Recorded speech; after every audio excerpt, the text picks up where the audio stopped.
When you talk about loans, ma'am, culturally, Indians don't like the word loan. You know, कर्ज has connotations of negativity in Indian culture. I'm not talking about big businesses. Of course, big businesses need loans. But when it comes to the lowest strata in our society, they don't like the idea of loan. They would rather that you give them cash in hand and they move forward. So which is the reason why a lot of negativity has been associated with this entire scheme, that it seems more like a money lender and a lendee association as a result of the package. Would you agree? That's very unfortunate. And it's difficult to believe that today businesses are run 100% with one's own money. Own money plays an important part. I'm not denying that. But without at least some help from the bank, or without at least the bank coming in to give you working capital, even if you didn't need term loan, there was the interface with bank somewhere. Even if it was not for taking curls, it was for facilitating the business. So this approach of thinking that we wanted to play the money lender is totally unacceptable. Whoever is giving that twist, good luck be with them. Mindsets will have to be, for government which is dealing with public money, I have to have an approach through an institutional mechanism, and therefore we have chosen to go through this. But would it have been wrong to give a one-time stimulus, cash in hand, money in the bank, to everybody across, like America has done, Singapore has done? Would it have been wrong? When you compare countries like that, the comparison has to be for few other things also before suggesting a measure like this. Do we actually have proper data? Do we have proper instrumentality through which I can give that lump sum cash? Do I have? What is the data that you require? No, actually, if I have to, as you suggested, I have to give it across for everybody. Under various categories, I have to approach them. Because you've said across everybody. Across is what? 130 crore population. But it would mean families, right? Families, I'm giving cash. I'm giving an Aadhaar card, anybody who has a ration card, anybody who has a voter ID card, you know approximately who are the people. With all the overlaps, even if I use all of them. Is there no database? That's exactly what I'm trying to tell you. I see. Look at the farmers. Now, the question also has a lot of inbuilt answer in it. If I give it to a farmer and his family gets also some cash through the Ujjwala Jan Dhan account holder for running the house, and then I'm also front loading the farmers 2,000 rupees, then I'm also ensuring that those formally employed can also take it out from the EPF, which is their money, no doubt, but it is normally kept in a fund. So I am trying to also ease up on that giving of cash. But cash giving, whilst it may convince us today that, oh yes, the government has been generous, it's given away money, will it have that multiplier giving impact? Is a thought that we've had.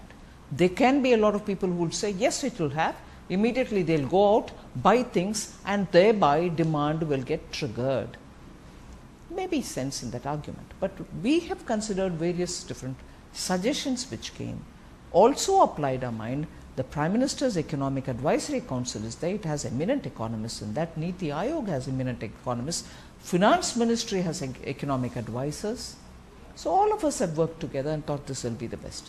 Ma'am, this also translated, this kind of questioning also happened when we saw migrants on the road. Lots of people said, why didn't the government just give them money? Why didn't, instead of saying that, okay, you can take ration, you can take, whenever you go, you'll get your food grains, which you have promised. The cabinet approved it a short while ago. Now, the thing is that they don't have the money right now. They don't have the wherewithal to go and get the food, get the ration, cook it. They don't have that. No, we didn't expect them to get the ration and cook it either. We didn't expect that. We didn't even assume that. But when we made arrangements for the states to have various camps in which they should stay, and the states would give them freshly cooked food or the NGO would, or the Gurudwara would, or the anybody else would. And the state governments kept a broad understanding of where these migrants were by district, because I had engaged with district collectors. Many ministers were engaged with district collectors, each one being allocated a state to follow up. I was taking care of Andhra Pradesh and 10 districts in Tamil Nadu. So every time when I spoke with them, we needed to find out where they are, how are they, medical help reaching them, and so on. So we didn't expect them to take the dry ration and then cook it, but that was happening. But even as that was happening, and when the lockdown was extended, I think, and rightly, I can understand, and rightly so, many migrants had started feeling, what if he or she is affected by coronavirus, and that sense of worry and fear. Equally, what if my family in the village is remaining, and if they get affected, what happens? That worry and that fear. So that started growing in their minds. And when the extension was happening again, they wanted to literally, all right, it's okay, whether you give me food or not, I want to move out, I want to go to my village. Then is the planning for the trains being given. So in between, people started wondering, if nothing is going to happen, shall I walk? Which is very unfortunate. I won't blame the migrant. All of us could have together attended to it speedily, much more effectively and sooner. But there are so many people who are all got to be working together in this. And that is why I like to highlight the fact that some states came into this very quickly, where, you know, in a scale of 1 to 10, if a state wanted about 10 trains, there were still at that time states which were asking for just 1. I'm not blaming anybody. Everyone is handling a pandemic which they have never seen before. So there are gaps, but So we all have to, you know. Some states were overwhelmed or deliberately allowed this? I wouldn't know, and I'm constantly informed, and both the Rail Minister and the Home Minister have been really on their toes trying to say, tell us the point from where the train has to be given. We shall give the train. Within 3 hours of us asking you, you kindly, because you know where the migrants are in that district, let us say, a particular district and a particular train destination. In that district, the migrants were to be scheduled, brought to the railway station, and after whatever due testing, they would social distance kept, honored, they would go in. Was the plan. So if wherever states have asked for it, the ministries have rushed in with trains. Ma'am, you said you were in touch with the district collectors and other cabinet colleagues, I'm sure, in the government. Everyone was. Right. There was 1 month when these migrants were in camps, and DCs, magistrates, everybody knew how many are there in the camps. So the data was available as to how many were there and how many would want to go back. No, it is not that plain and simple. The data is not available in that sense. In the sense that whoever came to the migrant camps, they had. Yeah. But what I'm asking for is for the states to have coordinated that data and district wise to tell us, look, in this district I have so many, who would want some of them going to Bihar, some of them going to some other state, some other group going to UP, and so on. It requires a bit of preparedness at the district level. So the data being in the hands of the district collector alone is not it. Post that, they had to do some more work. And that from the center, I can't dictate, because it's a state administration. There was a month, and in that one, and everybody saw the chaos that happened in the first lockdown.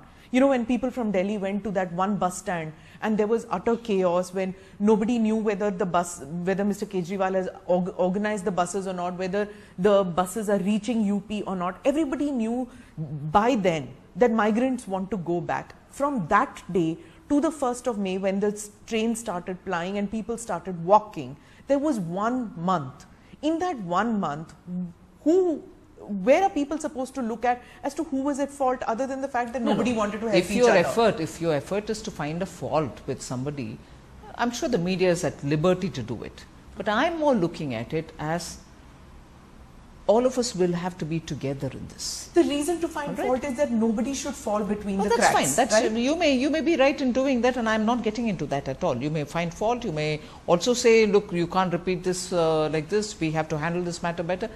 Absolutely, you are at your liberty to do that. But at this stage, what I am looking at is if there is a way in which we can get in with a bit more system in handling migrants, let us say for an example, migrants, not in anticipation of a future pandemic, God forbid, we don't want one more, but even from the point of view of they being a big productive asset, they being one of the factor of production which is so crucial for India, can we be a bit more systematic about it?